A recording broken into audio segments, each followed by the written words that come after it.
Bonjour à toutes et à tous, mes frères et mes sœurs. Merci d'être venus aussi nombreux. Merci à mon ami Ousmane de m'accueillir avec autant de chaleur et de générosité. C'est une amitié au long cours qui nous lie, puisque déjà en 2006, j'étais dans cette salle, m'adressant à vous. Merci d'être aussi nombreux et de votre hospitalité, dont je sais qu'en Wolof, elle se dit Teranga.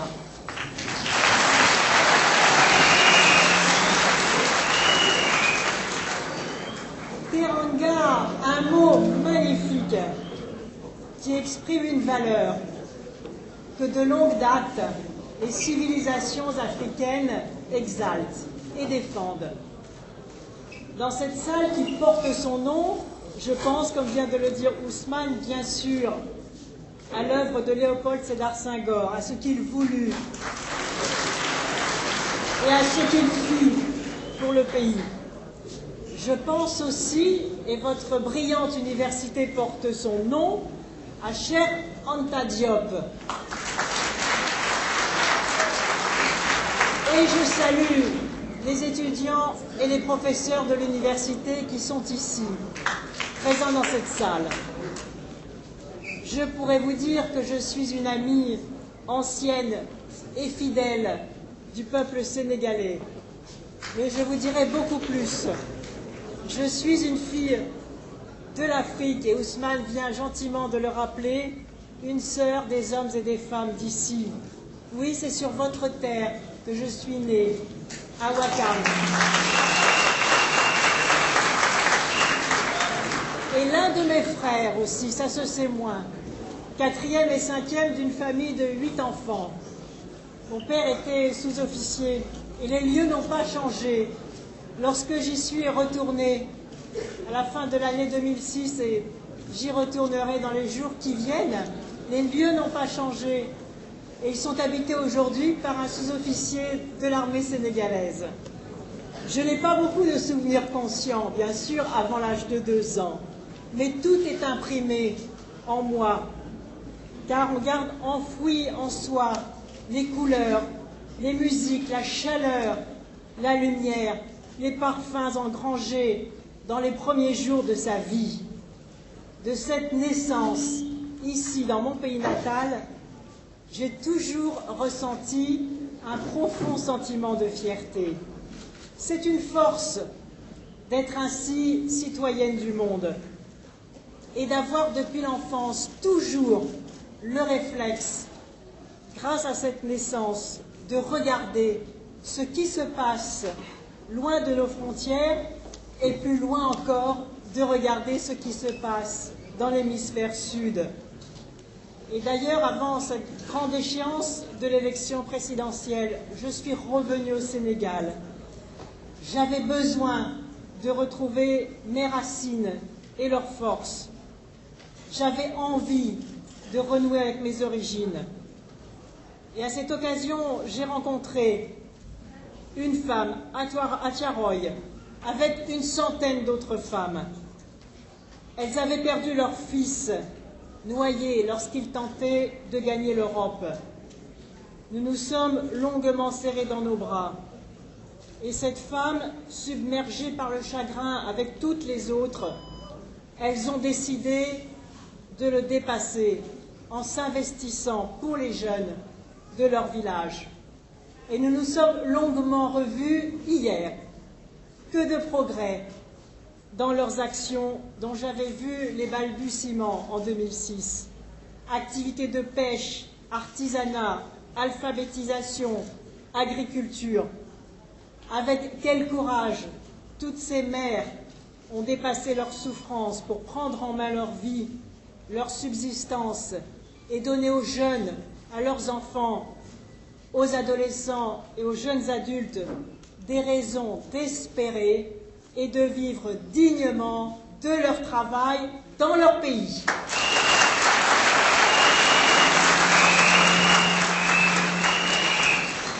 Ces femmes et ces mères symbolisent la force des êtres humains lorsqu'ils s'appuient sur leur souffrance pour créer l'espoir. Lorsqu'elles agissent localement, elles contribuent à apaiser le monde dans sa globalité. Mais je voudrais aussi vous dire que ce n'est pas d'aujourd'hui que je parle de l'Afrique.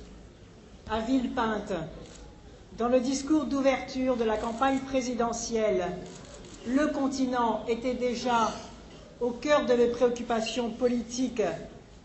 Et à l'époque, je disais déjà, mais de quoi souffre-t-elle l'Afrique? D'une économie mondiale absolument débridée, qui ne laisse aucune chance à des produits agricoles fragiles et incapables de rivaliser avec les politiques de pays riches, bardés d'atouts financiers et technologiques. Et l'Afrique, elle est encore là. Lorsque j'écris avec Alain Touraine, il y a quelques mois, un livre qui s'appelle « Si la gauche veut des idées ». Et j'y dis ceci, l'Afrique est aussi notre avenir. Le développement de l'Afrique sera l'œuvre des Africains. Dans Femmes debout aussi, ce livre récent écrit avec Françoise Debois, je redis combien ma double identité de femme élevée dans un village rural du fond d'une campagne française et élevée ici, comme je viens de le dire, dans les premières années de sa vie, comment j'ai marché sur ces deux jambes et comment il y a des valeurs communes dans ces identités villageoises, familiales, où se retrouve aussi le respect des anciens et la priorité donnée à l'éducation pour les plus jeunes. Voilà les valeurs qui nous rassemblent aujourd'hui, hier et également demain.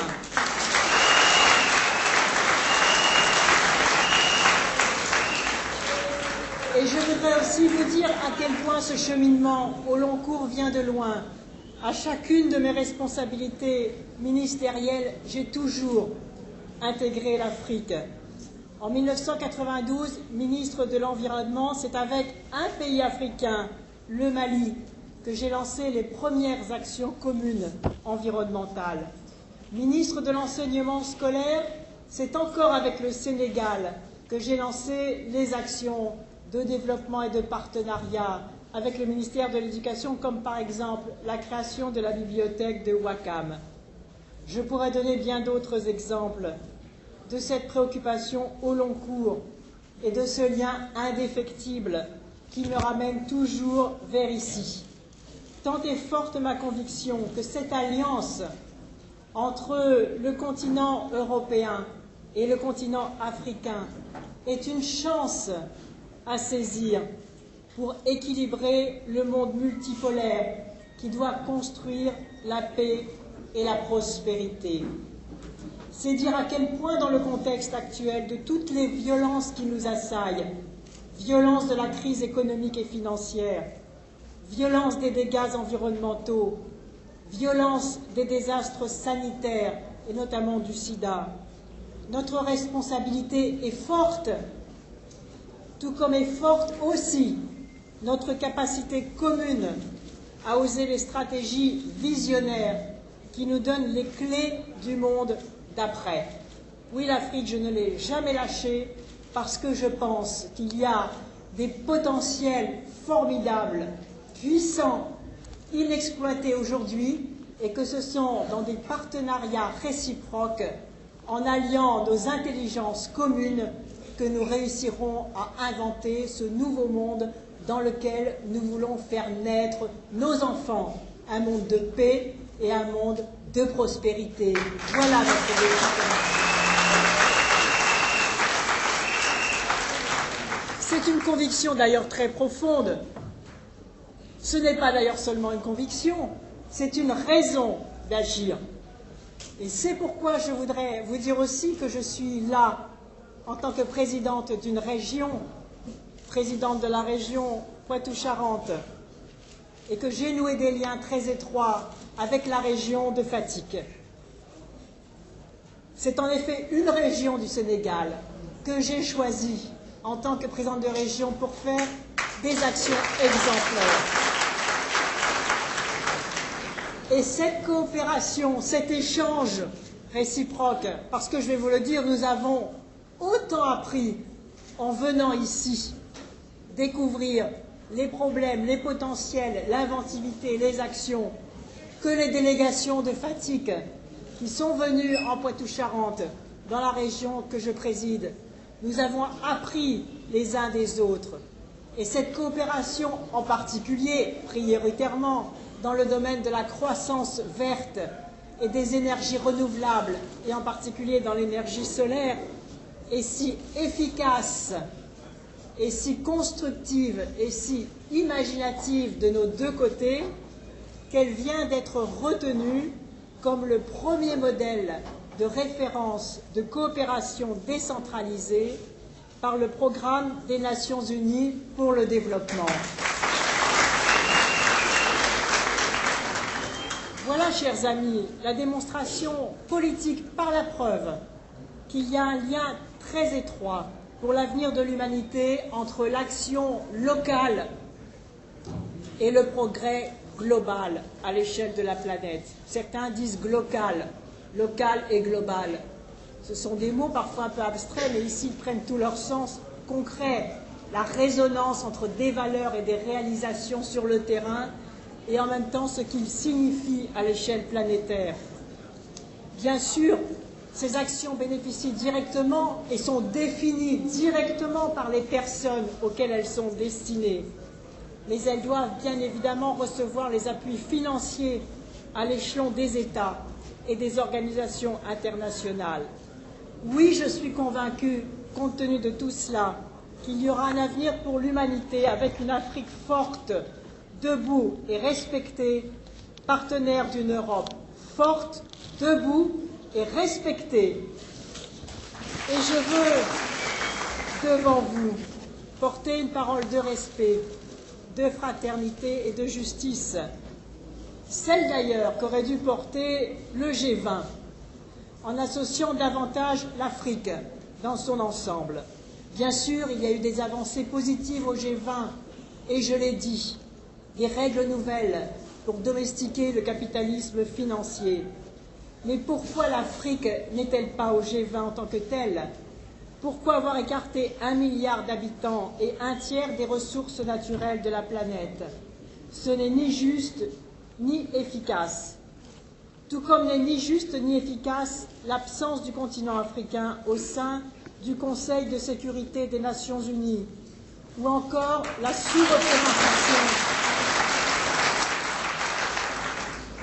sa sous-représentation dans les conseils du FMI ou de la Banque mondiale.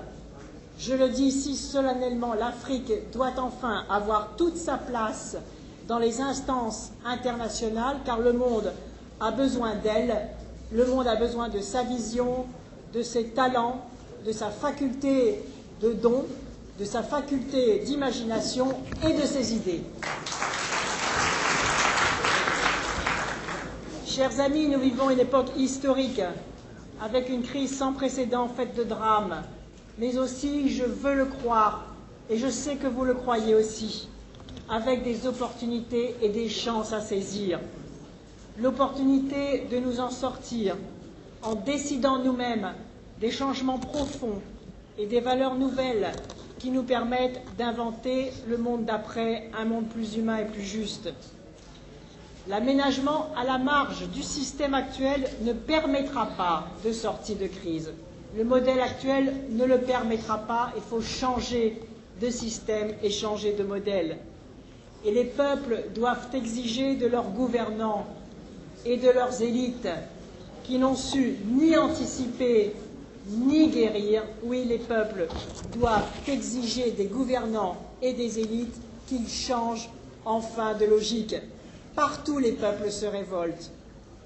Il n'y a pas de paix sans justice, et il n'y a pas de justice sans respect.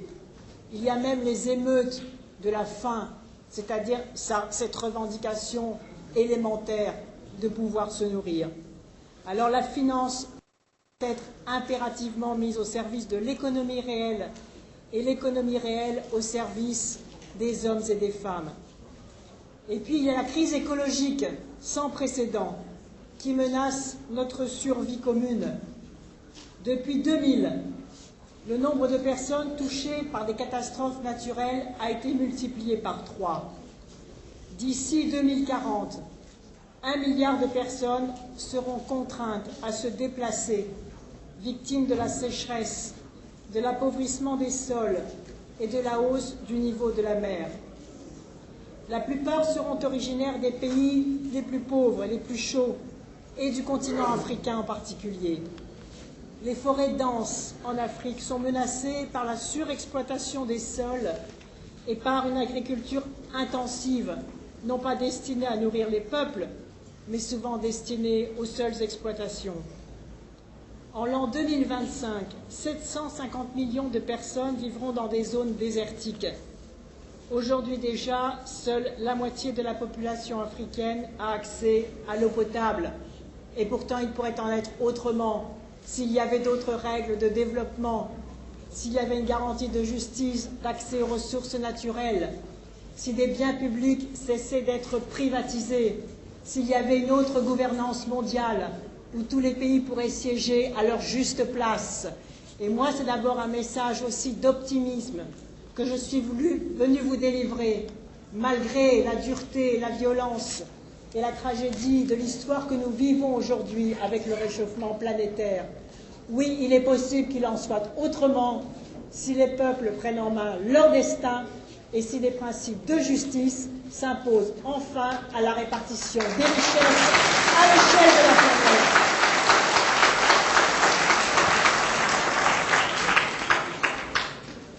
Cette crise financière et bancaire provoque par ailleurs une crise économique et sociale mondiale. Mais bien évidemment, là encore, les pays émergents et les pays les moins riches en sont les premières victimes. Regardez, depuis 50 ans, le commerce mondial a été réduit de près de 10%.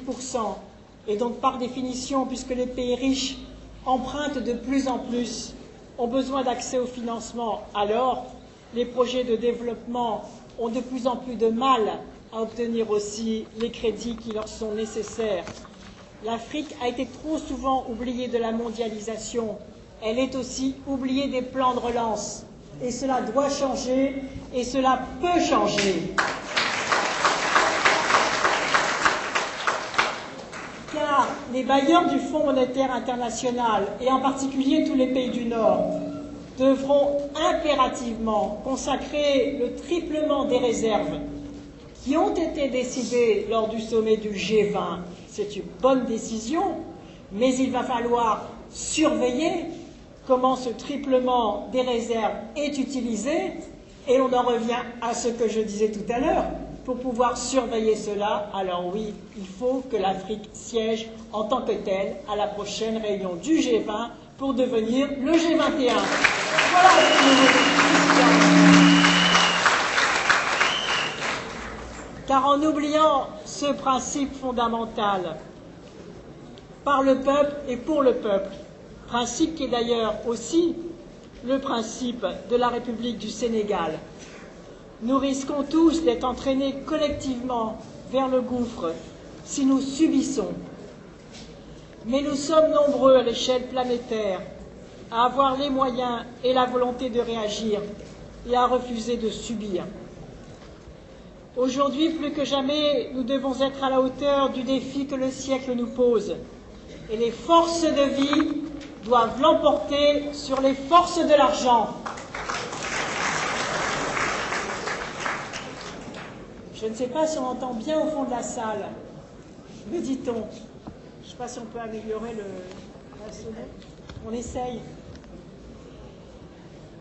Et d'abord pour bâtir un monde commun qui fera reculer la rupture intolérable qu'engendrent les inégalités dans la répartition des richesses. Selon les chiffres de l'Organisation des Nations Unies, 2% de la population mondiale possède 50% de la richesse mondiale, quand la moitié de la population doit se contenter d'à peine 1% de cette richesse.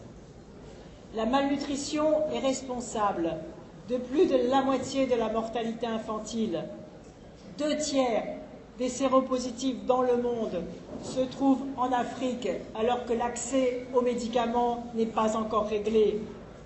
Rien qu'en 2007, 1 million de personnes sont mortes à cause de la pandémie. 40 millions d'enfants n'ont pas accès à l'école. et moins de la moitié des enfants en école primaire n'achèvent pas leur cursus, alors même, nous le savons tous, c'est pour améliorer la sono, que l'éducation est la condition absolue du développement. Est-ce que tout cela est une fatalité? Non. Est-ce que tout cela peut changer? Oui. Tout cela peut changer si le rapport de force change. Car il existe un seuil de richesse d'un côté et un seuil d'extrême pauvreté de l'autre, à partir desquels ce qui est en cause, c'est l'unité même de l'espèce humaine. Certes, on le sait, des progrès existent, mais dans les pays pauvres, la misère a doublé en 10 ans. L'aggravation de la pauvreté s'est traduite par les émeutes de la faim. Et je le dis avec la plus grande solennité, et nous sommes nombreux à le dire, et tous dans cette salle vous le pensez, cette situation n'est pas tenable, c'est terminé le temps où certains pensaient pouvoir s'en sortir en fermant les yeux sur le péril qui menace le plus grand nombre. Il est urgent de définir ensemble, à l'échelle planétaire, d'autres façons de faire, d'autres formes de solidarité, d'autres transferts de richesses. Oui, nous le pouvons, oui, nous devons le faire. Et il est urgent que les pays riches du Nord tiennent enfin leurs promesses et respectent leurs engagements internationaux. En aucun cas, la crise ne doit donner prétexte à baisser l'aide au développement. Et d'ailleurs, de quelle aide parle-t-on? Aujourd'hui, elle se compose essentiellement des annulations de dettes et de prêts, pendant que la part des financements destinés à de nouveaux projets, elle diminue. Autrement dit, ce qui a été donné d'un côté est repris de l'autre. Et moi, je ne veux pas de cela.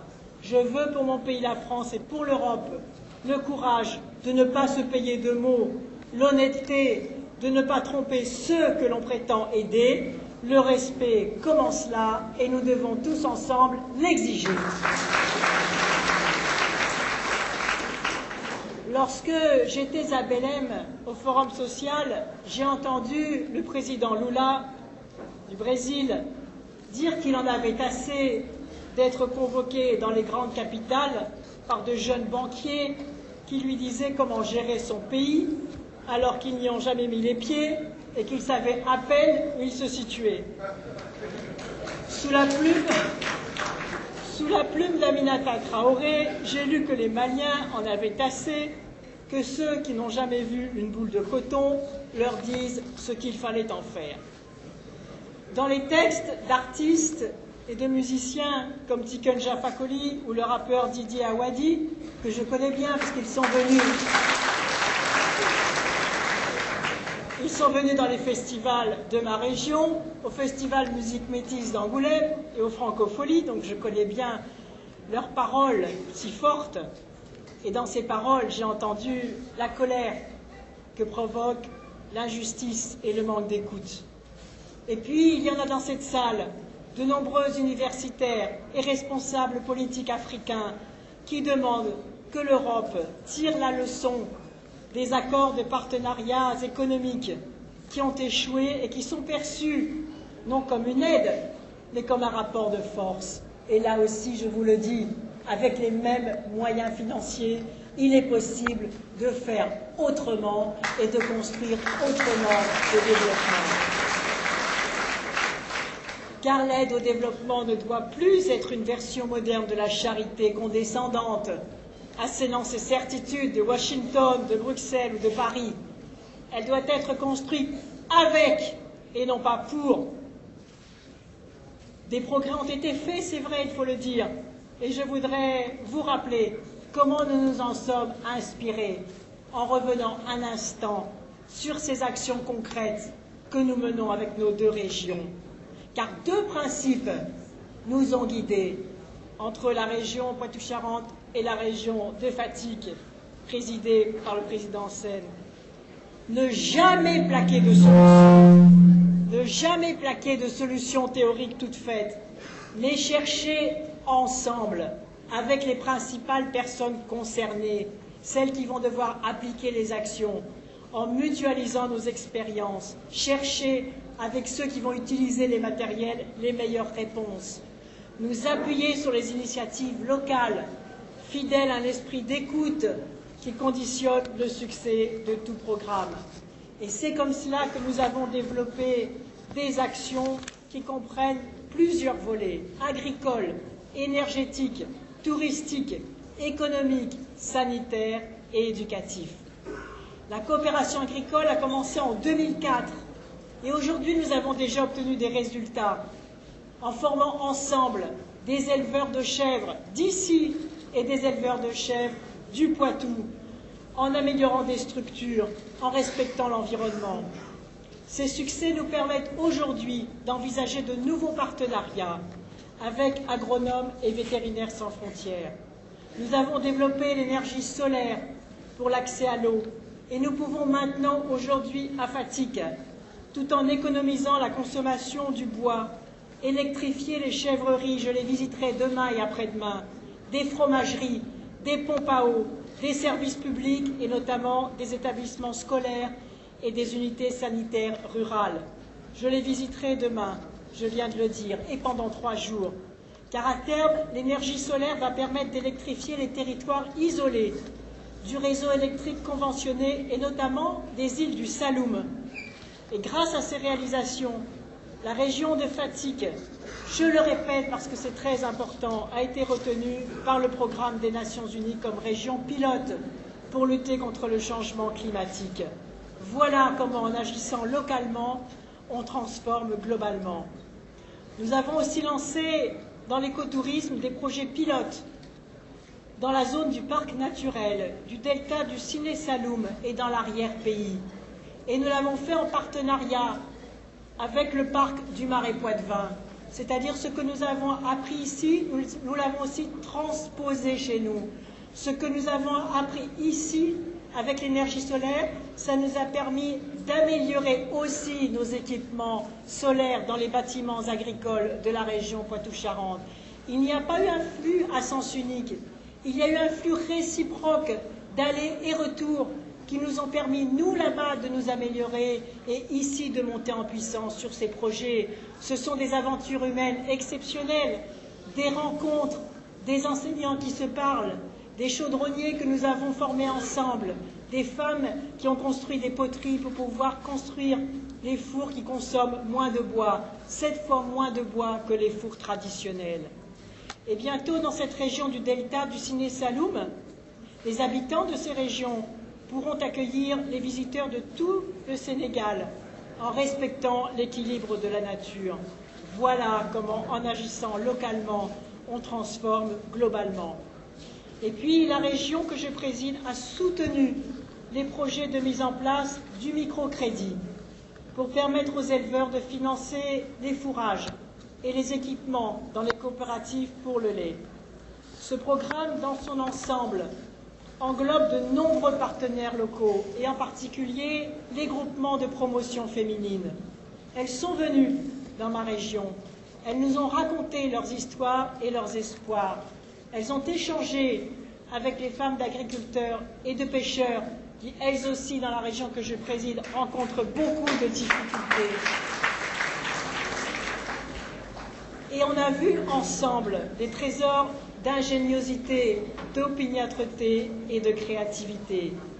Et nous nous sommes appuyés sur tout cela pour imaginer des programmes de développement pionniers, microcrédits, foyers de cuisson améliorés, utilisation de l'énergie solaire pour les séchoirs et les fours. Des potentiels de savoir-faire locaux ont été valorisés. Des forgerons, des potières ont été formés par le lycée professionnel innovant de Poitiers. Des centres de production en céramique ont été construits. Des villages ont été accompagnés dans leur démarche écotouristique, en même temps que les villages du Poitou-Charentes, avec la même démarche, et en faisant valoir les uns et les autres leur savoir-faire.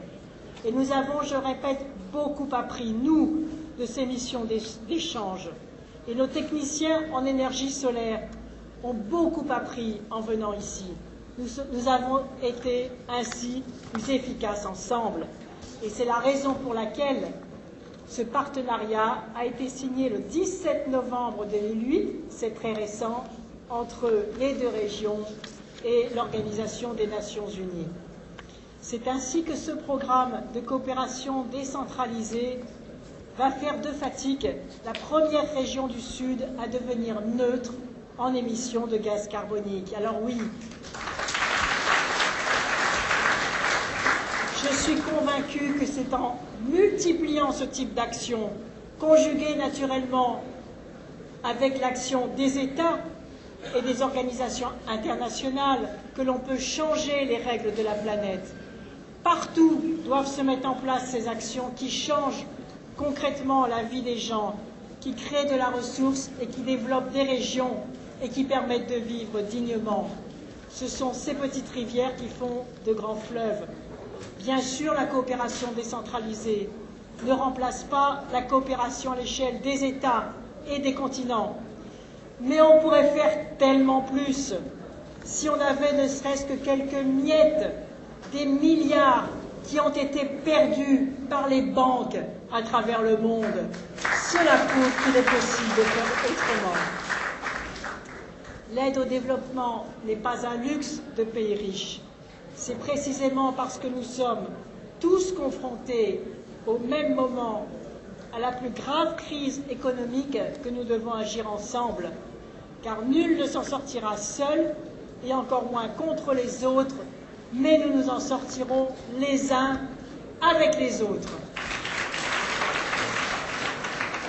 Chers amis, vous le voyez, il existe des raisons profondes d'espérer. Et j'aime cette phrase de Martin Luther King. Il n'y a que quand il fait suffisamment sombre que l'on peut voir les étoiles. Une de ces lueurs est apparue récemment avec l'élection de Barack Obama. Au-delà du symbole de cet homme noir, jeune, qui accède à la première puissance du monde et redonne une fierté à tous les hommes et les femmes de couleur et plus largement à ceux qui se sentent opprimés, au-delà de ce symbole créateur d'espoir, il y a aussi la politique américaine qui change radicalement. Et il était temps, car son économie s'est effondrée. Et parce que la crise est venue de là-bas, des bas salaires et du surendettement et du libéralisme effréné. Et il était temps que cela change, car les États-Unis étaient comme une maison rongée par les termites depuis des années et qui s'est brutalement écroulée. Une violence qui oblige l'administration à mener de front une révolution sur tous les domaines. Front intérieur avec la refonte du système financier, loi sur les superbonus, investissement dans la croissance verte.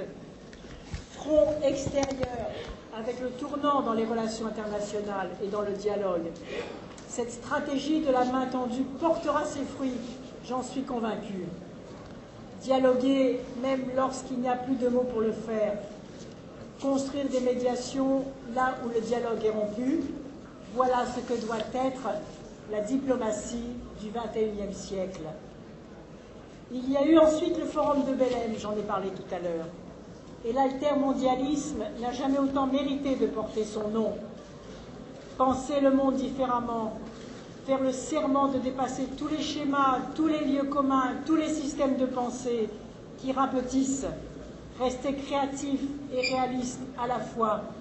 À Belém comme à Washington, j'ai ressenti la même pulsation, celle de l'énergie vitale des peuples qui prennent les fausses vérités à contre-pied, qui se rassemblent joyeux, sentant que le monde d'après se soulève.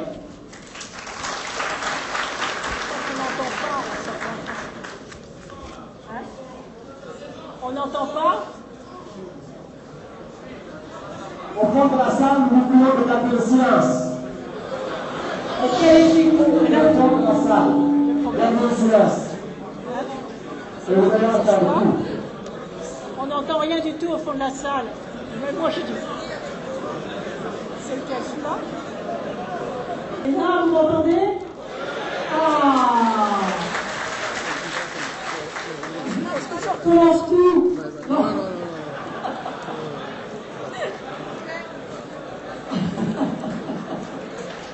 Bon, Internet où on donnera le discours écrit. Désolé, on aurait dû réagir plus tôt, là, au premier rang. Hein? Alors, moi, ce que j'ai ressenti à Belém et à Washington, où je suis allé pour l'investiture de Barack Obama, j'ai ressenti la même pulsation, celle de l'énergie vitale des peuples qui se bougent, qui se rassemblent, joyeux, sentant que le monde d'après se soulève, mais qui exigent aussi une autre justice et une autre fraternité. Oui, je crois à la force citoyenne, à la force du peuple qui se dresse, comme s'est dressé le peuple de Guadeloupe, autour d'un leader qui a porté la soif de justice et de respect et l'idolata. Aucune atteinte à la dignité, aucune arrogance ne peut résister à la force de conviction et à la détermination des peuples qui ont soif de respect et d'action juste. L'écoute, la démocratie, la médiation, la démocratie participative, c'est-à-dire le fait que les citoyens se prennent en charge, font leurs preuves partout où elles s'appliquent. Là où on n'écoute pas, là où l'écoute est défaillante, c'est là qu'il y a de l'exaspération et de la violence. Plusieurs révolutions aujourd'hui soufflent sur le monde, mais aussi des révolutions pacifiques, au sens où elles veulent un progrès, et notamment la révolution des couleurs. Nous sentons bien que nous sommes à un tournant, mais nous ne savons pas encore quel en sera le sens. Et c'est bien cette question qui se pose aujourd'hui à nous, Sénégalais et Français, Africains et Européens. Que faire naître ensemble? Quel nouveau monde? Et comment le faire naître? Et la réponse, nous la vivons ici, dans cette salle fraternelle. Nous la vivons dans ce que je vous ai raconté tout à l'heure, dans les résultats des coopérations décentralisées et de tous les exemples concrets de développement durable.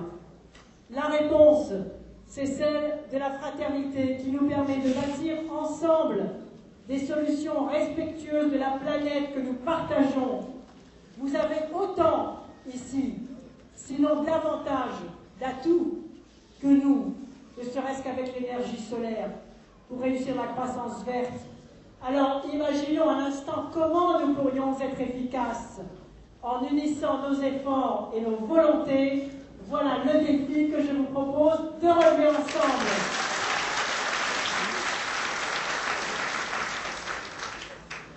Chers amis, pour le meilleur et parfois, hélas, pour le pire, nos histoires ont été liées. Elles sont liées. Et personne ne comprendrait que je ne les évoque pas ici. Le pire, ce fut l'esclavage. Cette déportation la plus massive et la plus longue de l'histoire des hommes, comme l'a écrit Christiane Taubira dans l'exposé des motifs de notre loi de 2001 qui reconnaît ce crime orphelin pour ceux qui tuent, un crime contre l'humanité. Le pire aussi, ce fut la colonisation, dont une partie de la droite, dans un projet de loi, a essayé de nous faire croire en 2005, devant l'Assemblée nationale française, qu'elle eut des aspects positifs. Non. Voici ce que j'écrivais alors au ministre de l'Intérieur à ce sujet. La vive réaction de nos compatriotes des Antilles et l'humiliation ressentie en Afrique aussi par cette expression aspect positif a permis de mesurer l'offense faite à la République par cette loi adoptée par votre majorité qui promet une lecture révisionniste de la colonisation et qui heurte dans l'Hexagone, Outre-mer et partout dans le monde celles et ceux pour qui l'adhésion à la France ne peut s'inspirer que des valeurs de liberté, d'égalité et de fraternité bafouées hier par le colonialisme et aujourd'hui par les discriminations.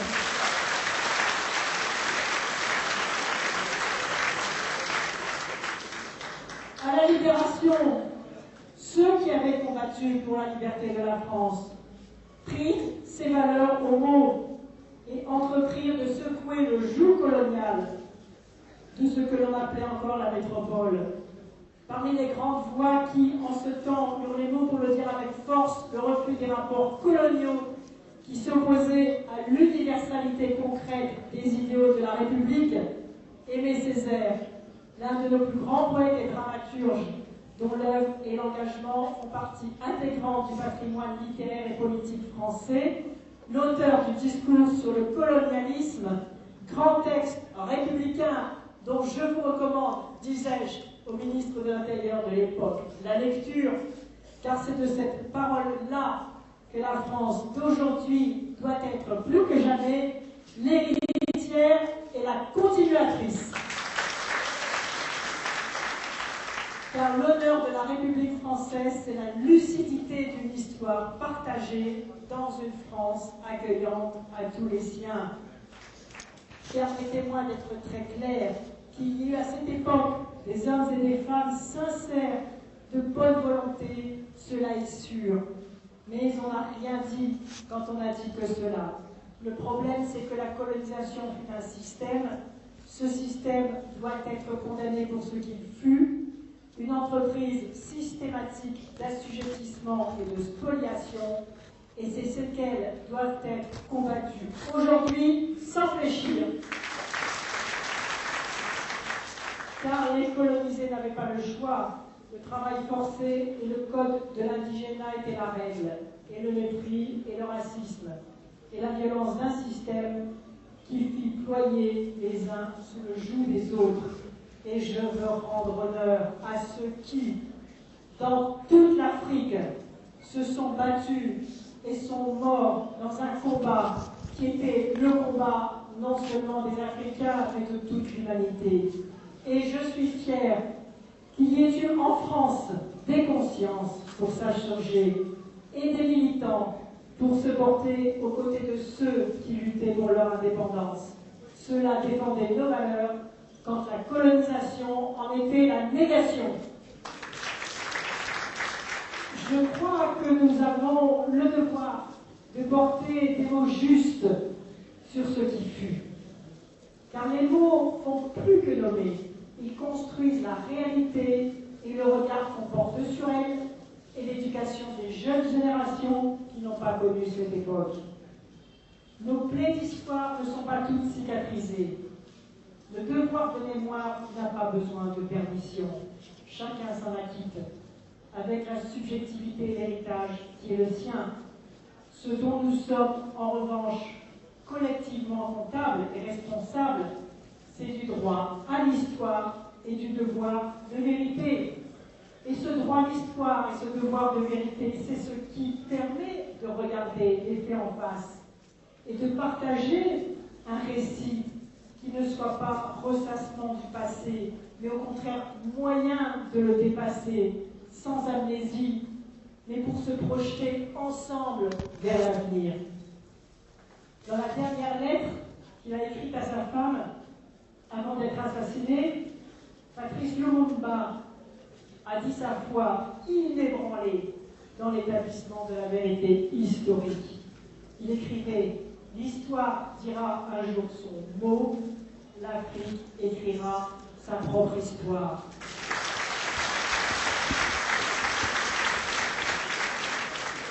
Alors, honneur aux maîtres de la parole qui conservèrent et qui transmirent, honneur aux historiens de l'Afrique qui ont rappelé au monde que non seulement l'Afrique était le berceau de l'humanité, mais qu'elle était avec l'Asie mineure le berceau de la civilisation humaine. Honneur aux historiens de l'Afrique qui ont rappelé au monde l'existence des grands royaumes et des grands empires de l'Afrique. Honneur aux historiens de l'Afrique qui ont retracé les 1001 relations nouées bien avant la conquête, en des temps où le Sahara, la Méditerranée et l'océan Indien n'étaient pas des frontières, mais des points de passage et des mises en contact. Quelqu'un est venu vous dire, à Dakar, après tout cela, que l'homme africain n'est pas entré dans l'histoire?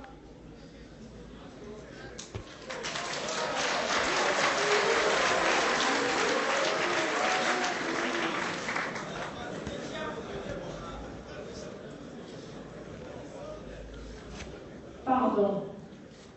Pardon pour ces paroles humiliantes et qui n'auraient jamais pu être prononcées.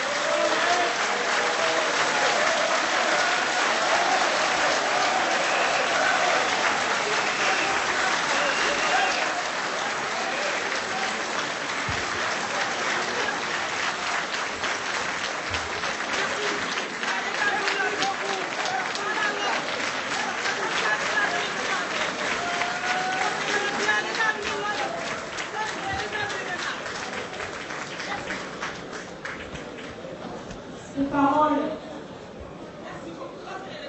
qui n'auraient jamais dû être prononcées, je vous le dis en confidence, n'engagent ni la France, ni les Français.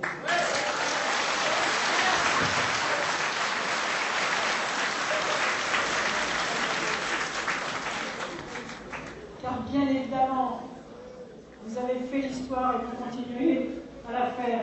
Et vous l'avez faite bien avant la colonisation, pendant, avant et depuis. Et c'est avec vous, je vous le dis, que nous allons construire notre avenir par la suite d'une partie de notre avenir commun. Et ce que Léopold Sédar Senghor et les Césaires ont magistralement accompli avec le concept de négritude, nous allons le poursuivre avec le mot Afrique, cet étendard de la liberté et de la dignité reconquise. Et c'est pour cela que les œuvres des historiens, Cheikh Anta Diop du Sénégal, Joseph Izerbo du Burkina, constituent non seulement un sommet de la science, mais aussi un sommet de la lutte pour la vérité et pour la liberté. Et d'ailleurs, c'est pour ça qu'il était si important de faire ce qu'ils ont fait. C'est-à-dire de démontrer comment, historiquement, la Grèce ancienne devait tendre à l'Égypte ancienne, qui elle-même devait tendre, et beaucoup, à l'Afrique. Ils ont montré et démontré que les langues africaines, contrairement à ce qui se véhiculait ici ou là, permettent le même déploiement de la rationalité humaine que les langues européennes. Voilà la vérité. Alors leurs travaux ont souvent été dénigrés. On leur a reproché d'être partisans. On a insisté sur leur engagement indépendantiste et panafricain pour mettre en doute la rigueur scientifique de leurs recherches. Et aujourd'hui, nous découvrons, par les découvertes récentes, contemporaines de l'égyptologie, combien leurs thèses, et notamment celles de Cheikh Anta Diop, sont aujourd'hui validées dans le monde entier. Et c'est pourquoi pour aujourd'hui, il est bon que se constituent des équipes mixtes de chercheurs africains et européens et même d'autres continents pour retracer notre destin commun de l'Afrique et de l'Europe. Car c'est en élucidant ensemble les pages communes de nos histoires que nous pourrons écrire ensemble les pages communes de nos futurs. Il est temps que nous pratiquions davantage entre nous l'égalité vraie, loin des paternalismes, des misérabilismes, des ostracismes, des doubles langages qui masquent mal les doubles jeux. Oui, la France doit honorer sa dette à l'égard de l'Afrique et les Français doivent apprendre à l'école, dès le plus jeune âge, ce qu'ils ont reçu de l'Afrique.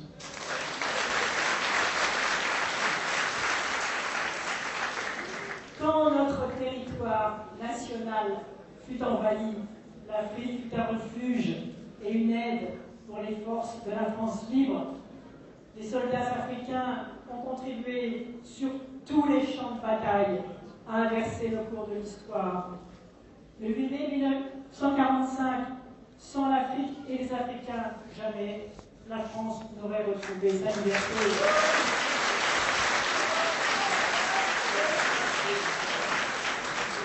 Alors, comment passer sous silence, et je ne le ferai pas, la sanglante répression menée au camp de Tiaroy contre les tirailleurs qui réclamaient simplement le respect, leur dû et le droit de porter leur galon, car ils croyaient, ils avaient raison de le croire, ils croyaient tout simplement qu'à égalité de sang versé devait succéder et correspondre l'égalité des droits.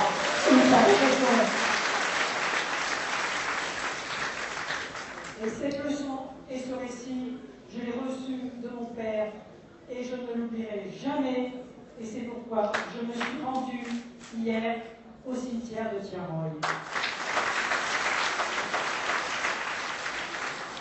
Il y a pour tout cela, pour toutes ces raisons, des mots que le peuple français doit au peuple sénégalais et à tous les peuples africains qui ont souffert pour nous et par nous. Ce sont des mots simples, des mots puissants, des mots que j'ai envie de dire.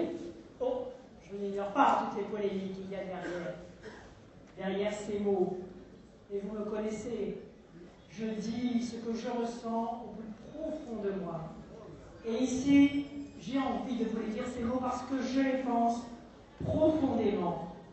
Ces mots, ce sont les suivants. Pardon pour le passé. Merci pour le passé. Pardon, merci. Et le troisième mot, c'est le suivant, parce qu'il faut ouvrir des perspectives pour l'avenir. S'il vous plaît, construisons et bâtissons l'avenir ensemble.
Une commission vérité du passé et avenir commun qui aurait accès à toutes les archives civiles et militaires, qui accueillerait tous les témoignages et qui aurait pour mission de dire le vrai, de pacifier les mémoires et de recueillir tous ces témoignages de vie.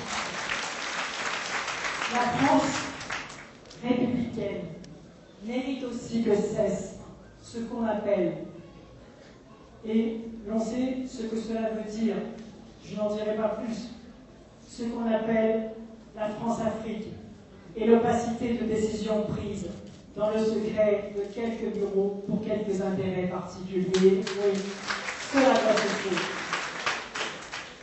Alors, chers amis, nos pays doivent inventer une relation fondée sur le respect et l'intérêt mutuel. Je veux une France du respect, dénuée d'arrogance, ouverte mais exigeante sur la défense des libertés démocratiques partout où il le faut. Il faut en finir avec cette idée fausse selon laquelle la démocratie et les droits fondamentaux n'auraient qu'un seul berceau, l'Occident. Dans une conférence donnée récemment par Stéphane Hessel sur l'histoire de la Déclaration universelle des droits de l'homme, dont il fut l'un des rédacteurs, il avait donné la parole à Souleymane Bachir Diagne, sénégalais.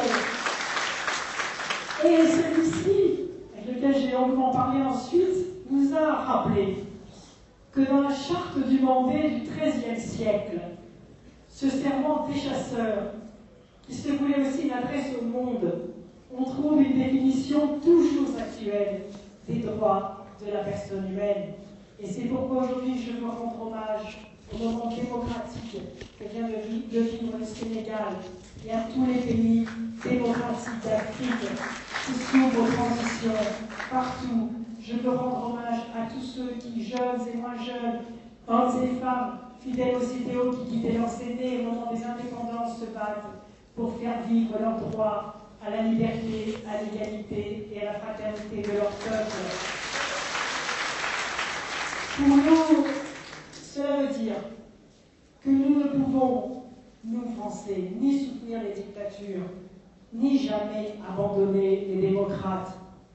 Et le refus absolu de l'ingérence dans les affaires intérieures d'un pays souverain ne signifie pas que l'on s'abstienne de lui demander des comptes toutes les fois que cela est nécessaire.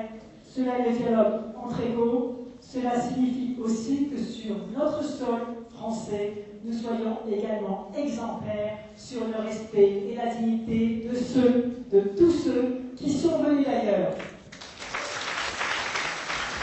Et nous avons des progrès à faire. Chers amis, la démocratie est un droit, elle est aussi une chance. Je crois que c'est un facteur fondamental de développement économique, social et écologique, car partout où les citoyens prennent part aux décisions qui les concernent, partout les inégalités diminuent et l'efficacité économique, sociale et écologique augmente. Et c'est pourquoi nous devons favoriser toutes les initiatives pour faire de l'Afrique le continent du XXIe siècle. Le rôle de l'Afrique dans cette profonde mutation de la crise est majeur. Pourquoi est-ce que ce rôle est majeur? Parce que l'Afrique a subi plus que tout autre endroit du monde, souffert plus que tout autre continent. Elle peut donc imposer l'être humain au cœur du système et devenir un phare pour le monde. Qui mieux que l'Afrique peut saisir l'impasse de la déshumanisation? C'est dans le feu qu'on forge les plus belles larmes. C'est parfois dans les larmes qu'on peut aussi forger les plus grandes joies. Pour cela, il faut croire aux forces de la vie, avoir la certitude que le temps est venu de ne plus perdre un seul instant, de se consacrer corps et âme à jeter des ponts et non pas à dresser des murs. Croyons aux hommes et aux femmes de bonne volonté, à notre sincérité, notre créativité, notre courage, notre bon sens, notre aspiration à la paix. Croyons à la défense des valeurs humaines comme arme politique à part entière. Qu'est-ce que ça veut dire? C'est la décision de placer coûte que coûte le progrès de l'être humain au cœur de toute action et d'en faire l'axe permanent de toute décision politique et non plus seulement la variable d'ajustement. Alors pour terminer, je voudrais vous faire partager cette jolie phrase que j'ai entendue hier dans la bouche des jeunes de Tiaroy, ceux-là même qui ont vu leurs camarades mourir en mer et qui sont revenus au pays. Ils m'ont dit ceci, ils nous ont dit ceci. C'est une leçon commune pour nous tous, une belle leçon qui nous donne de la volonté pour imaginer et pour construire ensemble l'avenir avec optimisme. Soyons solidaires comme les grains de l'épi de maïs, soyons forts comme le baobab et soyons courageux comme le lion.